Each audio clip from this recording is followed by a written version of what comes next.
how to write a follow-up email after no response. You sent an email 4 days ago, but got nothing back.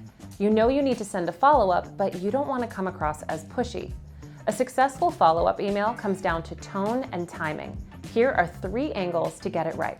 Most follow-ups say nothing new. They're just a nudge dressed up as an email. Instead, give them a reason to open it. Give an update, share new information, or a helpful resource. This shows that you're actively engaged in moving the conversation forward. The check-in is a super quick and simple way of ensuring your recipient has all of the information they need. But most people send check-in follow-ups that are too vague.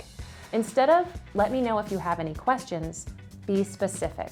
Call out an element of your previous email and ask if anything needs clarification. Even better if it's an element of your original email that you know was particularly important. The third angle is to give a deadline for their reply. You might be worried that giving a deadline sounds too forward, but sometimes a concrete timeline can actually make it easier for your recipient to take the next step. Getting your tone right here is important. Don't be too pushy. Gently reiterate your timelines and ask if they could get back to you by a reasonable date. Whichever angle you use, here are a few general tips to keep in mind. With follow-ups, timing is everything. This will vary depending on the situation. For most professional emails, wait 3 to 5 business days.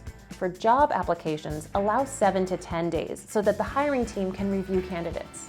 For urgent requests, 1 to 2 days is reasonable. Always reiterate clearly what your original email was about. Resurface the main ask and when you sent your first email. Don't make your recipient search through a week's worth of emails just to figure out what you're following up about. This risks you getting buried or ignored entirely. A clearly stated call to action removes any ambiguity around whether your recipient needs to reply or not. Make sure you sign off asking for exactly what you need. Be polite but specific. With follow-ups, it's important not to overdo it. For anything other than sales, you should only be sending 2 follow-ups. Beyond that, it can start to feel intrusive. Try to take a different approach with each email. You could try a value add first, then a deadline, or a check-in, then a deadline. The follow-ups that get responses are the ones that make it easy to reply.